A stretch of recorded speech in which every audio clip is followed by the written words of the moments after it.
I'm the next speaker, but before I will start, I would like to say that Hossam Magdi tried to be here by all means, the president of ICOMOS, and he promised me that his spirit is here with us. He is due in Sydney in this day. He tried to remain here and to go to Sydney to ICOMOS General Assembly a little bit later, but he is chairing a meeting, so he should be there, he was told. So I will speak very briefly, not as the president of our committee, but the president of the International Symmetry Society.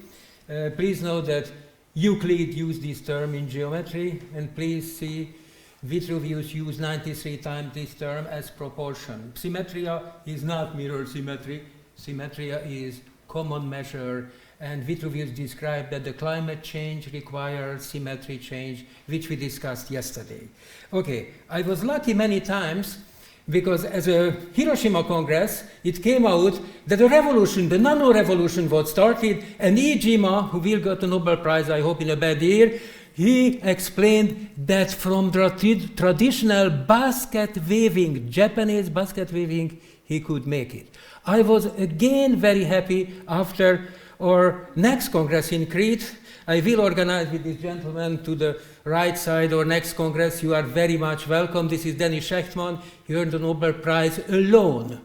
You know that Nobel Prize in chemistry is given usually 3 persons, very rarely to 2 persons, to 1 person, just Dénes. So if you are interested in this topic, linking art and science with symmetry, please do come to our 2025 Congress, which I will chair with Dénes Nagy and also Eugene Katz at Ben Gurion University in Israel, in the Negev. So, but it came out, he is with Akio Hizume, the Japanese architect, who in Brazil built this structure, and it came out that the quasi-symmetry, five-fold symmetric structure which was forbidden in the Christian world, Dénes Nagy was asked to leave his job because it is a bad reputation that he is thinking about stupidity, but he earned the Nobel Prize for discovering this structure. Then I was very much unlucky because the Chinese canceled our Congress just before the event. So I turned to my Australian colleague, who is a member of our board. Luckily, he is the former Prime Minister of South Australia and also an Anglican priest. So therefore, we had no trouble to have a meeting in the Parliament building, and also because I told him that basically the the structure and architecture are very important. He told me, okay, Dénes, we will have in the best cathedral, St. Peter's, not in Vatican, but in Adelaide, South Australia. Please see the lecture there. And I am again lucky, we are again lucky, because a big event happened just before our Congress. Howard is here with us, and his 4-volume will come out very soon. Howard, thank you much for coming. And I am also pleased to say that yesterday it came out following Kopan Chai's question that we organized the first ever meeting of the president of Vernacular Architecture Group and Vernacular Architecture Forum, so the British and the North American organization. So Andrew, thank you much for coming, and Ellen, thank you much for coming, and thank you much to all of you. So if I should give a 5-second lecture, this is my 5-second lecture. I'm happy to give a lecture in any length between 5 seconds and 5 hours. So this is my 5-second lecture. So I would like to extend Heidegger. I'm sorry, Heidegger, that I dislike your quote frequently mentioned 1951 when I was born. So first I think we should think and then to build. No, Mies, you know, Mies is van der Rohe, but he tried to have an aristocratic name. In England, I cannot decide from tomorrow that I am Sir. So he was told in Germany that you cannot decide that you are von, because von is for aristocrats. So therefore, he decided to take the Dutch one. So van Rohe is the mother. So in the name of the international style modernism, he stated that less is more. Venturi came later, postmodernism, and third, learning from Las Vegas. And here I suggest learning from folk architecture. I try to make rhyming, so less is more, less is bor, et or door. Et or door has two meanings. Et or door has the meaning that in front of us we should deal what is here, but et or door in English has a metaphoric meaning. This is our responsibility. Okay, so let's go quickly. Yesterday not all of you were here, so the title of my lecture includes glocalism, so we should link the local knowledge and globalize the local knowledge because we should learn from each other. So the first part of my lecture would be introducing Hungary from this context. Please know that Western Hungary was a part of the Roman Empire. We have two amphitheaters. Imre Makovec's design office is here right at the corner, very close to this amphitheater. And I would like to share with you this almost unbelievable statement that in Hungary, the word house, has, is included in very many words. For example, haza, motherland, is made by house and suffix. The strangest one is this one. Egyház, church, is coming from one house. One house. Linguists say that this was Szent house. The next one, that marriage is coming from house, is not so strange if you speak Spanish or Bulgarian. In these two languages also available that house and marriage are together. But what is very special, I jump here, this is here. That is important, my cars are running, no problem, don't worry.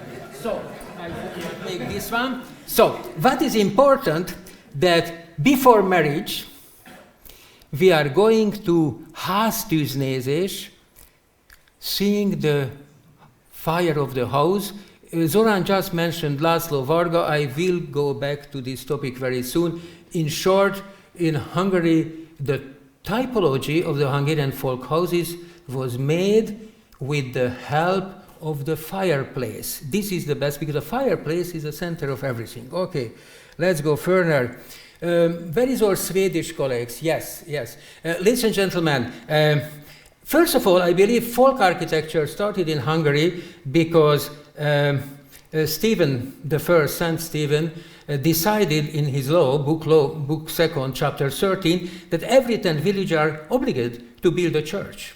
There were, of course, masters from Germany and other places, from Bavaria. There was no Germany in that time, okay. So they were from Bavaria, from various places, but they could not send a master to each village.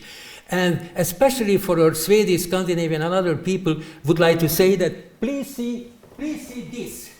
This is the euro, or sorry, even the US dollar of the early 11th century, this money, because this money, the next king made his own money. But this money is located in many archaeological sites. For example, 45 archaeological sites in Sweden, 15 archaeological sites in Denmark. I'm obsessed with a country called Føroyar. Do you know this country, Føroyar? Føroyar? In English people don't speak Scandinavian languages, so they don't know. They say it Faroe Islands.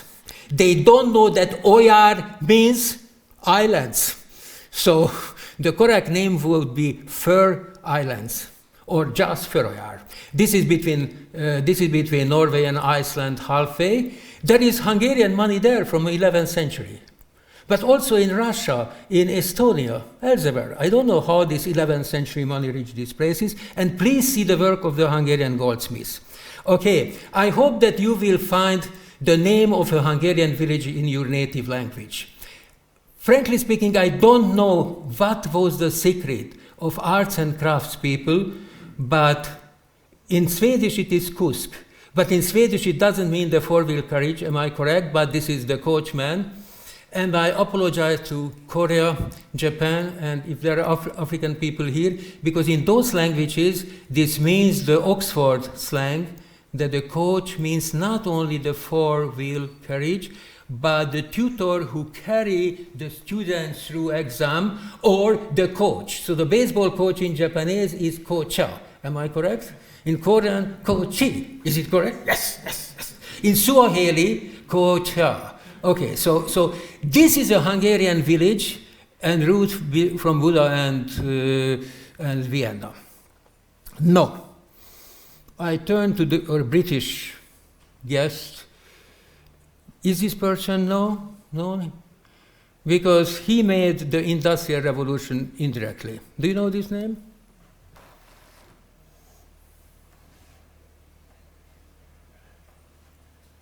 Ladies, the British Industrial Revolution was started in women fashion because they needed better clothes. Okay, Mr. Arkwright made already the mechanization of the spinning. Okay, and then Mr. Cartwright, Edmund Cartwright is the full name, who was a person, a clergyman, a priest, absolutely outsider. He suggested Arkwright that you should make the mechanization of the weaving. He was told, "You are stupid. Weaving is so complicated that it is totally impossible to mechanize it." Cartwright went home and invented the power loom because he told the textile people that, "I'm sorry, I just came back from London and I have seen Baron von Kempelen chess machine. Don't tell me that playing chess is more weaving is more complicated than chess. Here is his chess machine." Of course, a person was hiding inside. But as I explained, he played against Benjamin Franklin, against Napoleon, and so on, so on. It ended up in the US, and basically, I go back very briefly to please see from Manus, the manufacturer. And then, of course, art and craft became machine-oriented. This is, I believe, one of the first books. I don't know that Zoran, is your library, has a copy of this one. I have it, okay. I have the second edition. It is available in Spain, in Germany, in the US. I believe that, for example, the major US libraries has this book. This is basically about written in Latin. The publisher is the Royal University of Buda. In that time, that is not Budapest, Buda. And this is about building, farm buildings. Unbelievable that there was such a book. And then in 1867. 1867 is almost the same as for the Finnish people 1900. 1900, Finland was discovered. Finland, there is no Finland in 1900. It's a part of the Grand Duchy of Russia. Yes, so Finland was discovered in 1900. Hungary was discovered in 1867, part of Austria, little independence after the compromise. And there was a Hungarian Csarda. Csarda is from the Persian word Csartak, but you have also in South Slavic languages Csarda. This is a roadside inn, and there were musicians. Those people who were there yesterday did enjoy the Hungarian music. So there were Hungarian music, there were also gypsy musicians, and this was headline in the French media, that Csarda, Hungarian Csarda, even the Austrian invited to play in the Austrian building, and the best-known Hungarian folk dance, Csardas, is coming from this one. And then 1863, 1867, this is the birth. I again apologize to our Swedish guest. And my interpretation would be not my interpretation, but I turn to Austrian and German scholars. So, Austria and Hungary, in that time, the name of the country changed in 1867, and we have a new name, Austria-Hungary. You know that after the 150-year Ottoman occupation, we were part of Austria, that after so many revolutions, together with the Serbs, with the Italian, the Austrian changed the name of the country, Österreichische-Ungarische Monarchy, Austria-Hungary. Of course, they tried to come out with something and to exhibit peasant houses with its furnishings and tools. 7 was from Austria-Hungary, but 4 from Hungary. Nothing Hungarian emphasis, because just one Hungarian house, the other was from the German community of Hungary, so it is a kingdom from Hungary, 1 from Russia, 1 from Alsace. And Arthur Hezelius visited, and 1891 he made a skansen. So I refer to 2 persons, Leopold Schmidt and Sipelius. They claim that Arthur Hezelius picked up the idea of the skansen here at the Vienna World Expo. You see a name here. Karl Julius Schröer. Do you know this name? Austria, he is a very distinguished ethnographer and so on. He was a professor of German language at the University of Pest, in that time not Budapest. Also, then Technische Hubert, are you here? Hubert from Austria. He became a professor of your university, Technische University. But should I tell you his job in 1849 or not? Should? Personal secretary of General Haynau, who executed the Hungarian prime minister, who executed hundreds of people with no reason, who executed Serbian people, he's the worst people in Serbia. In Italy, he's the most hated person. And special thanks to our British friends. Please see this picture in a Park Street. Can you read it? No, I enlarge it. Please enlarge.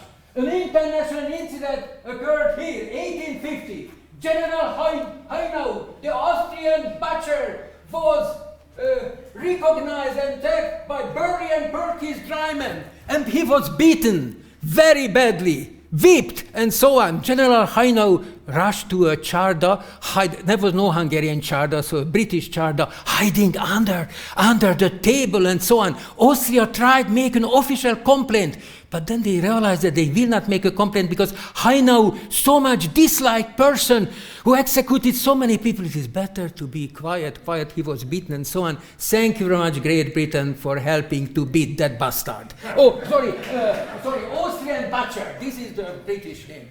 If you are in Britain, please visit Park Street and you may see this beautiful place. I will take flower next time to this place, and thank you very much for the workers. And even workers in Britain recognize this bastard. 1896, Hungary celebrated the millennium, and a brilliant person who came from geography and became a father of ethnography in Hungary, János Janko, decided to make a millennium village. 100-year celebration of the Arpad dynasty reached this region, and very politely he decided that the Kingdom of Hungary has not only Hungarian people, therefore 12 houses represented Hungarian communities and 12 houses represented the non-Hungarian communities, including Serbs, Slovenians, Slovaks, and so on. He carefully visited the villages and regions, and the local masters made copies of the building. I'm very sorry that it didn't survive, but this was furnished. People were inside greeting the guests. The emperor, Franz Joseph, the emperor, and so on, visited this village, and which is very special. The buildings were destroyed later because the material was not high quality, but the furnitures and other became the basis of the Ethnographical Museum of Hungary. Please see that even the Magyar Valkó church was built. If you enjoyed Anthony Gall from Australia, his lecture about Károly Kós, he spoke about this church. This is a church of Magyar Valkó. It was absolutely exciting. Then from 1902, Hungarian young architects started to go to villages, especially to Transylvania. Yesterday we discussed it, that Transylvania was not occupied by the Ottoman Empire and the ancient culture survived, the tradition survived much better there. And what happened, it is very interesting that it is well known even Hungary, that it was before Kodály and Bartók started. So 3 years later, Toroczkai Vigand, then István Megyaszay and Károly Kós and the youngs went for study trips. And very soon, this knowledge, which they learned in villages, went into their architecture. By the way, in 1911, Kós built these two buildings. This is in Budapest, Vekerle, and this is the Secular National Museum. His house the distance is about 600 kilometers, so it was very difficult to build 600-kilometer distance. Most of the Hungarians know where is his private house in Stana. Do you know why Stana? Because he measured the distance in a train and find the symmetry point, the middle point between the two, and this was a railway station of Stana. So therefore he has a building there. This is the famous Varjuvar in Hungary. You have the first ever, don't trust French people, that Champs-Élysées had the first concrete theater. The first concrete theater was built for concrete with Hungarian motifs. This is here in Veszprém, and it was built in Megyaszay. And also see a building by Toroczkai Vigand. I'm sorry for those who were not there yesterday, because yesterday Anthony Gál discussed in details Toroczkai Vigand Kós and others. Let's go. This is just a joy for our British guests. This is the ancestor of Charles III in Transylvania. This is Queen Mary renovated this house in 1935, so don't forget. Here is sitting my good colleague Gergely Rodic. So sometimes strange people are circling his barn, and it came out that the strange people are from MI5, and Prince Charles is coming to see his barn. So yes, Prince Charles, remember that his ancestors is there. But this is your lecture. I will not give you a lecture, don't worry. This is absolutely unknown in Hungary, but I have a copy of Vendingen. I would like to speak very briefly about this. Vendingen was started in the same time as D'Este. D'Este was a symbol of the international style, Piet Mondrian, Theo van Doesburg, and so on. And the other journal was the representation of the so-called expressionist style. Vendingen, should I translate, or do you speak Dutch? So the Vendingen means turning, and I think it means Boven is building. So this means that monthly magazine of building and decorative art and related field. Amicitia. Okay, so they had a Károly Kós issue. This is 1920, the 5th, and this was before Josef Hoffmann, the leader of the Vienna secession, before Erich Mendelssohn, before Berlage, the Dutch architect, before Frank Lloyd Wright. It is a very, very good company. He was a graphic artist, and Hungarians may realize that the Varjuvar, his own house, which has Saarinen links, this is here. So, of course, he was not only a graphic artist, but he also an architect. The Hungarians had two projects, very large project dealing with folk architecture. The first was made by Malonyai, and it was started by the Gödöllő artist and in general artist. But luckily, Megyaszay was the architect of the group, and he designed this wonderful first two volume according the architectural drawing. The second one was made by the Hungarian ethnographer, and volume 1 includes the typology of the Hungarian folk houses, and it was made by Batki. Zoran mentioned earlier Varga László, and I'm very going into that direction. Zoran spoke about the Prince of the Hungarian House.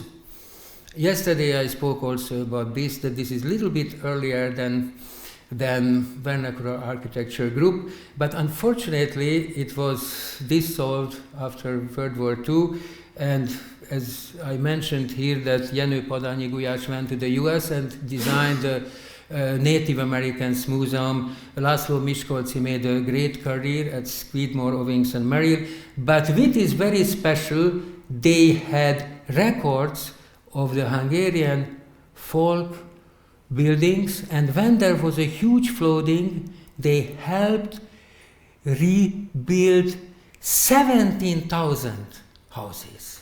17,000 houses in Hungary, and the so-called ONCSA, National Fund for Protecting People and Families, ONCSA came out from this one. They invited the best architect to design specific houses for concrete villages because they had record on everything.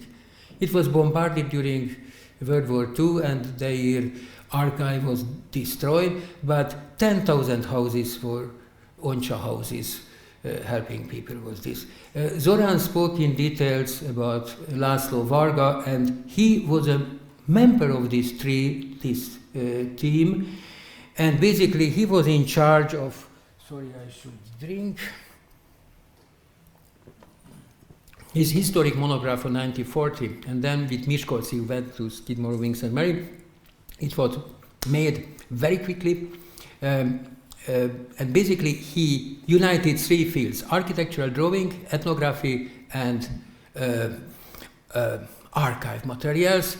and generation of people learned from this. I will go back. We have even a László Varga Prize, and thank Zoran for supporting it, because this is given partly by the government, partly by our committee and all of the organizations which are related to folk architecture. So Zoran, thank you much for supporting the László Varga Grant. If you have friends in Catalonia, please help us.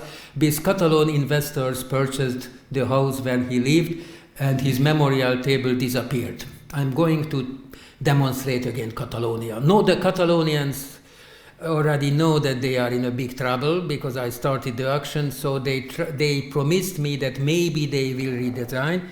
Okay. And ladies and gentlemen, I turn to you to an important question. 1949, the 13th law. In Hungary, it became a law that national monument, listed heritage building, could be a building with ethnographic value. A barn, a folk house, not only a cathedral, not only a castle, not only the palace of the king, but also a folk building. Is there earlier one? I don't know any earlier one, but could be. I was told that maybe in Poland. So Gosia and Hubert, razem zobaczymy, że możliwe, że w Polsce to istnieje coś wcześniej. Nie wiem. László Varga mówił, że to jest bardzo ciekawe. Okay, I'm sorry, so we discuss it. And monument, so from this time, monument of folk architecture exists. So 1949, and Zoran spoke about 1955. By the way, Zoran spoke about this book. And you quote from this book. Please see. And from that time, there is a huge record of book of folk architecture. And of course, in late 1960s, again, a young generation of architects turned to folk architecture, like Imre Makovec, like György Csete. They are well known. I show you my friend's Jeffrey Cook's book. Jeffrey Cook, Arizona State University, my good friend, he was in charge of Frank Lloyd Wright, because in Arizona everyone should deal with Frank Lloyd Wright, but then he understood that there is organic architecture also in different fields.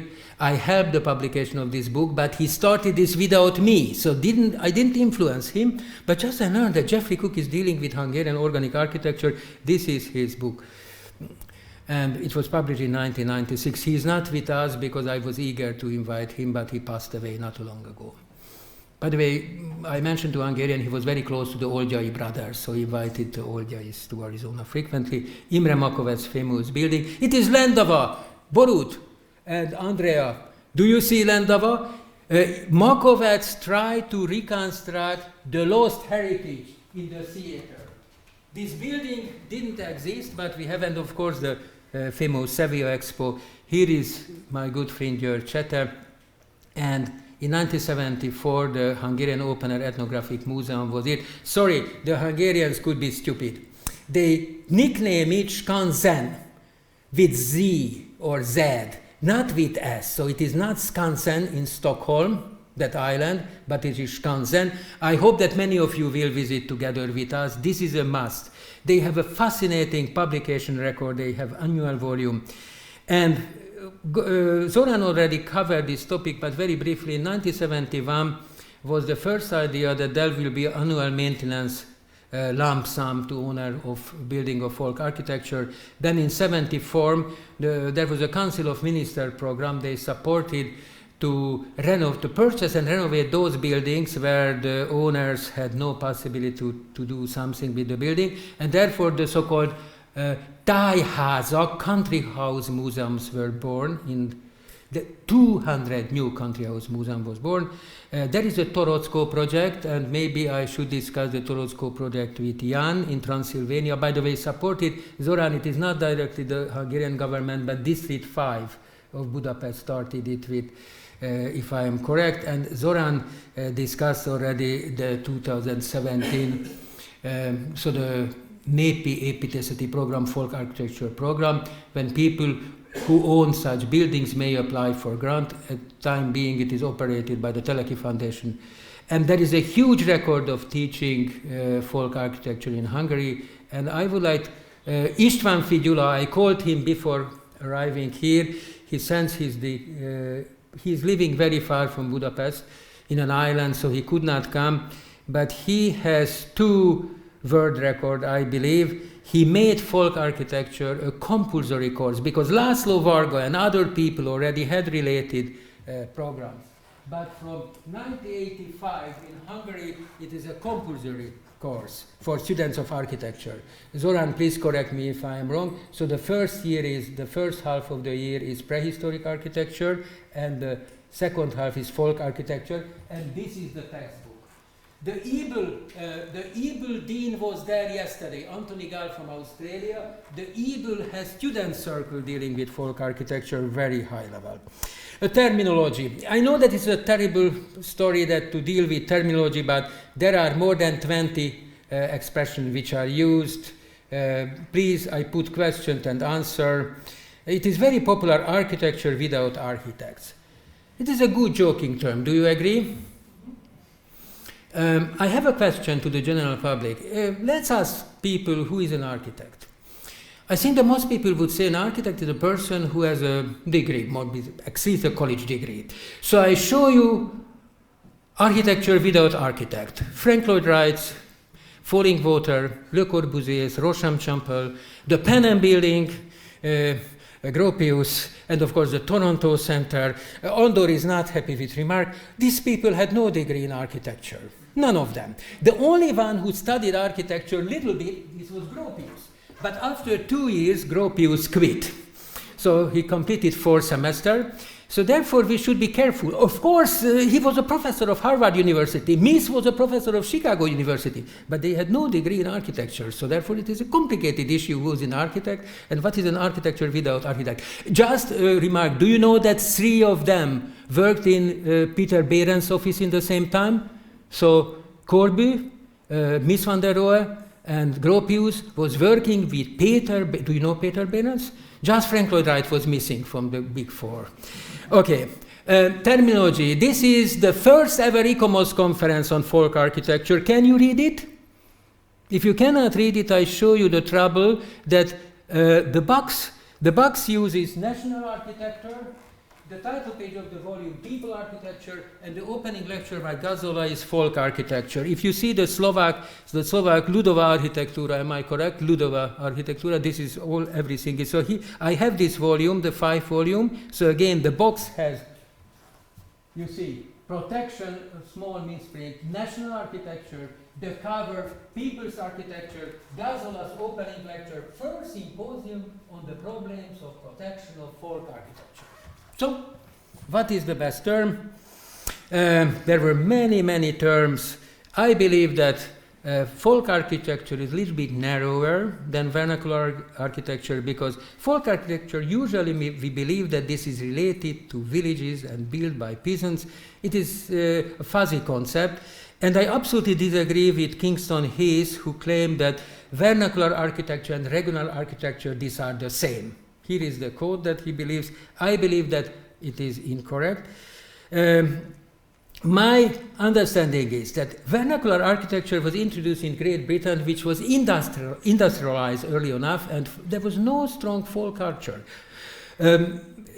Positive thing that Pugin designed the Big Ben and many important buildings, so Pugin and Sir Gilbert Scott used this term. But don't forget, in very negative sense, please read the sentence. So this is the ugliest thing, vernacular architecture. This is, unfortunately, the statement by Sir Gilbert Scott. I have the book, the exact page number when you see this quote. But what is important that even verna means home, born, slave in Latin.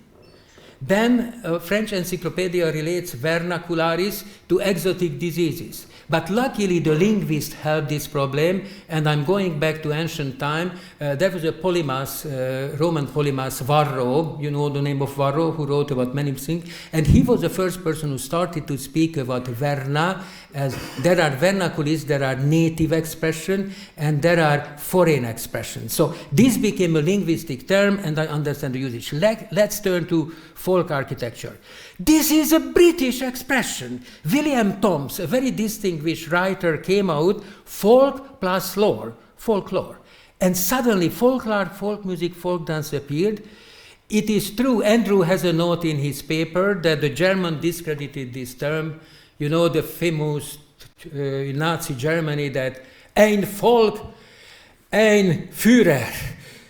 So it was really terrible, but in other languages, in Hungarian or in Spanish or in Slavic languages, we have no such trouble. And in Hungary, Zoran very nicely covered this topic, that he had a picture about dance house. But he have at least two expressions where folk architecture, two dance where folk architecture and folk architecture is linked. Do you understand Csárdas? I told you that Csárdas is a folk dance and the term is coming. Yes, yes, I should rush. I made a competition via the Wikipedia. Wikipedia, vernacular architecture should be, it is possible to switch to 28 languages, and if you switch, 8 times folk architecture is used, 7 times vernacular architecture, and many times other things. Okay, learning. The learning is going back to zooarchitecture, bioarchitecture, plant architecture. You know how Paxton designed the crystal house. Here you see the Paxton daughter on a leaf of Victoria Zamanok. The bowerbird is being bower. And learning from folk architecture, this is in my essay, so I'm rush through on this. Modern architecture could learn the simplicity, sustainability, and eco-architecture. We may learn from this. And here is the Bartók model of 1931.